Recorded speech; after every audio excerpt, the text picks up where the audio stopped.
Hello दोस्तों, मैं Mohan ammo news channel में आपका स्वागत करता हूं। बता दें, आज आपका 10th का मैथ एक्सरसाइज 1.1 का क्वेश्चन नंबर 2 बनाने जा रहे हैं। इससे पहले हम छोटा सा अनुरोध है कि हमारे चैनल को सब्सक्राइब कर लीजिएगा, बेल आइकन दबाना मत भूलिएगा, क्योंकि ए टू जेड सवाल 10th का मैथ हम पढ़ाने जा रहे हैं और ए टू जेड सवाल बनवाएंगे। किसी को कोई दिक्कत नहीं होगा, कोई परेशानी नहीं होगा। कोई भी परेशानी होगा तो हमें कमेंट बॉक्स में ज़रूर लिखिएगा। चलिए दूसरा नंबर क्वेश्चन शुरू करते हैं। कह क्या रहा है, दर्शाइए कि कोई भी धनात्मक विषम पूर्णांक 6q+1 या 6q+2 6q+5 के रूप का होता है जहाँ q कोई धनात्मक पूर्णांक है। यानी कह रहा है दर्शाइए कि कोई भी धनात्मक विषम पूर्णांक 6q+1 या 6q+3 6q+5 के रूप का होता है जहाँ q कोई धनात्मक पूर्णांक है। चलिए हम मान लेते हैं। क्या मानेंगे? माना कि हल लिखेंगे। हल लिखते हैं। माना कि विषम पूर्णांक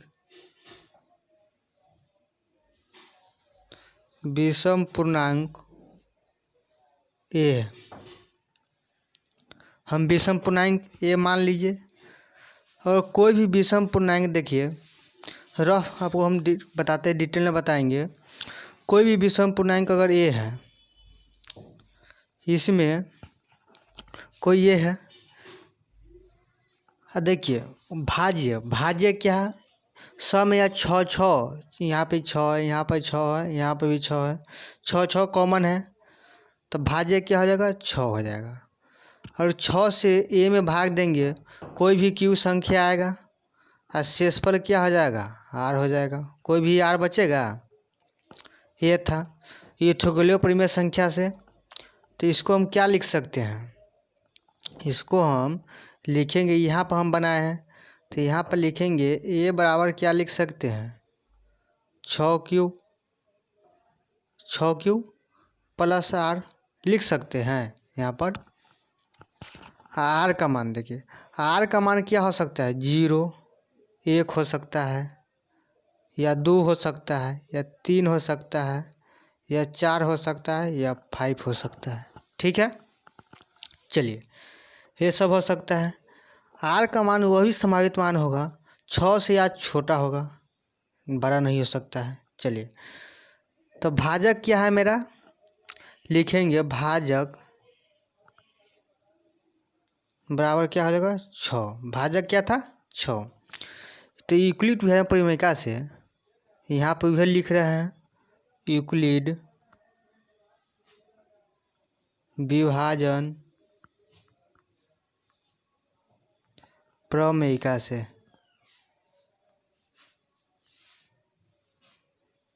क्या होगा? परिमेयिका से क्या लिखेंगे?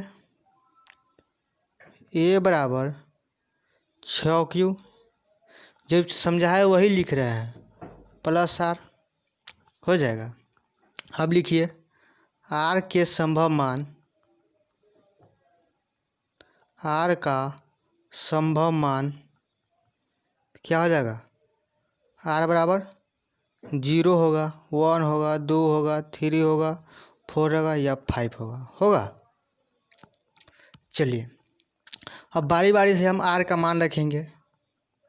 बारी बारी से आर का मान रखते हैं। चलिए आर का मान रखेंगे तो ए बराबर क्या होगा? 6q। आर का मान 0 तो क्या हो जाएगा? ए बराबर 6q हो गया। चलिए इसी तरह से हम आर का मान रखते हैं। इसी तरह से दूसरा आर का मान रखिए। ए बराबर 6q+2 1 रखेंगे। फिर ए बराबर क्या हो जाएगा? 6q+2। फिर अगला रखिए, क्या होगा? 6q+3 3 तक रख लीजिए।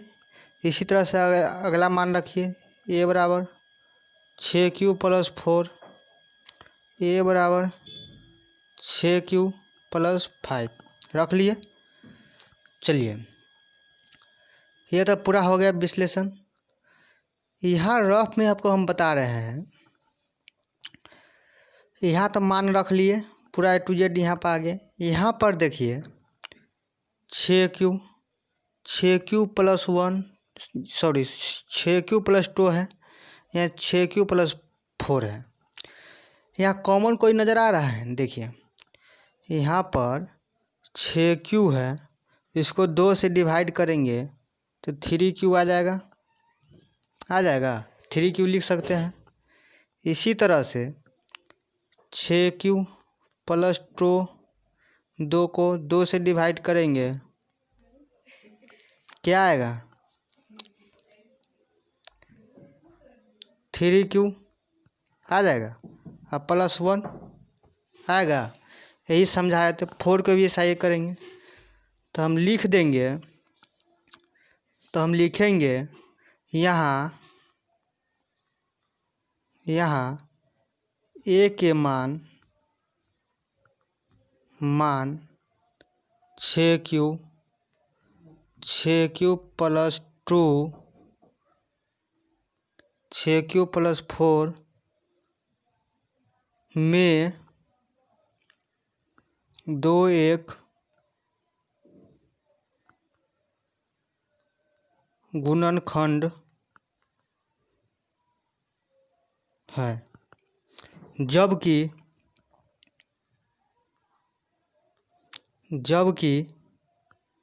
6Q + 1 6Q + 3 6Q + 5 में 2 1 गुणनखंड नहीं है। अतः 6Q + 1 6Q + 3 और 6Q + 5 एक विषम पूर्णांक है।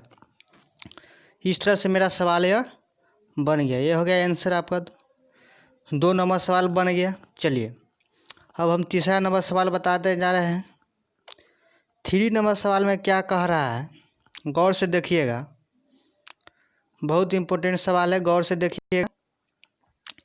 किसी परेड में 6 से 16 सदस्य वाली एक सेना यानी आर्मी की टुकड़ी को कितना सदस्य है? 32 सदस्य वाली एक आर्मी बैंड के पीछे मार्च करना है। दोनों समूहों को समान संख्या वाले स्तंभों को मार्च करना है। उन स्तंभों का अधिकतम संख्या क्या होगा जिसमें वह मार्च कर सकता है? यहाँ पर क्या कह रहा है? हमें अधिकतम संख्या निकालना है। अधिकतम संख्या निकालना है। चलिए, हम अधिकतम संख्या निकालते हैं। तो अधिकतम संख्या का मतलब क्या होता है? HCF। देखिए, HCF का मतलब ही होता है, H का मतलब होता है हाईएस्ट, C से क्या होता है? कॉमन, F से क्या होता है? फैक्टर। यानी क्या होता है? HCF का मतलब होता है हाईएस्ट कॉमन फैक्टर, माने जो सबसे अधिक होगा।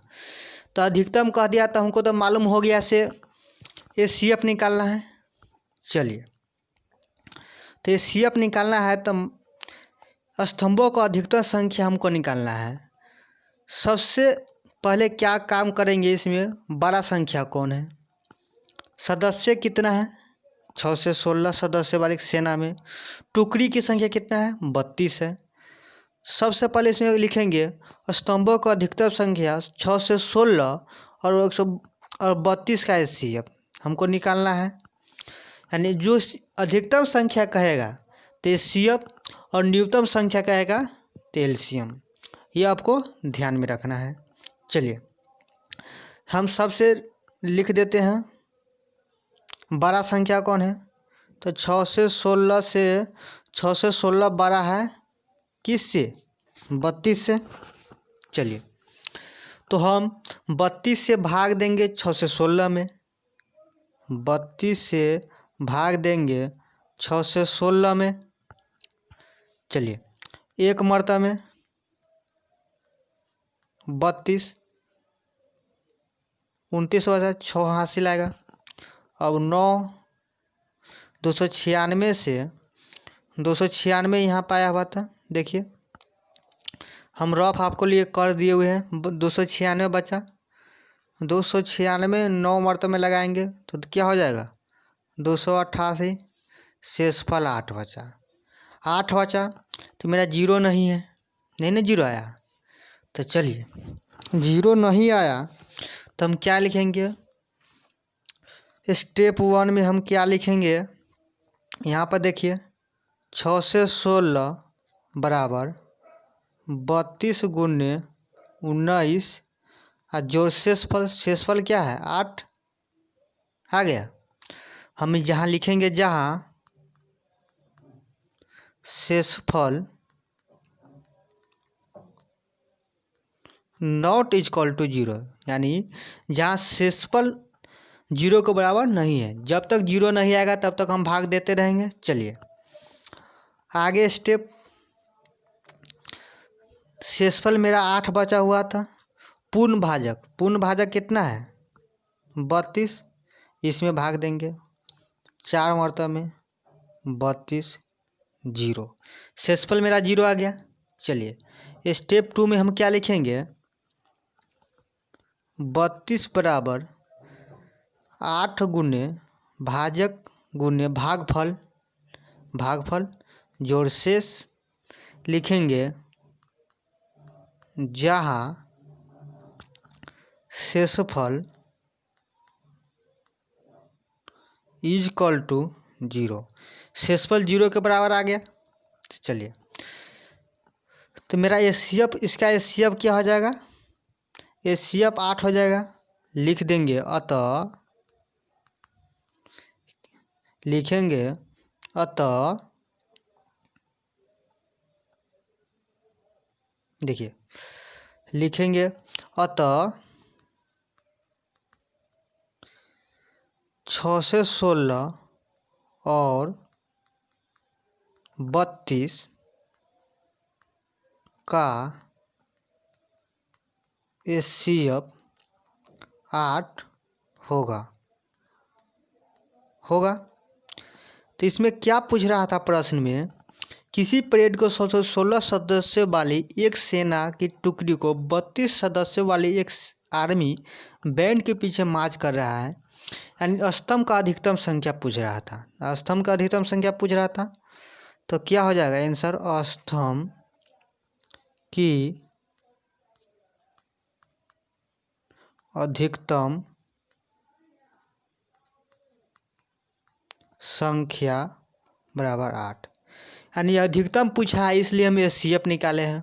अगर लोएस्ट पूछता, अगर इसी में कहता कितना स्टूडेंट को यही नहीं समझ में आता हम एचसीएफ निकाले कि एलसीएम निकाले। अगर यहाँ पर अधिकतम न कहकर न्यूनतम कहता, क्या कहता? न्यूनतम संख्या कहता, तो न्यूनतम संख्या कहता तो हम एलसीएम निकालते। और यहाँ पर अधिकतम कहा है इसलिए हम एचसीएफ निकाले हैं। ठीक है, ये समझ में आ गया। ये था 3rd नंबर क्वेश्चन। अगला वीडियो में हम 4th और 5 नंबर क्वेश्चन लाएंगे। आशा करता हूँ कि वीडियो अच्छा लगा होगा, कोई समझने में कोई दिक्कत नहीं हुआ होगा, इसलिए हमारे चैनल को सब्सक्राइब कर लीजिएगा, क्योंकि 10th का A to Z सवाल इस पर बनाने जा रहे हैं। कोई भी दिक्कत नहीं हो, कोई भी दिक्कत होगा तो कमेंट बॉक्स में लिखिएगा, लिखना मत भूलिएगा। चलिए।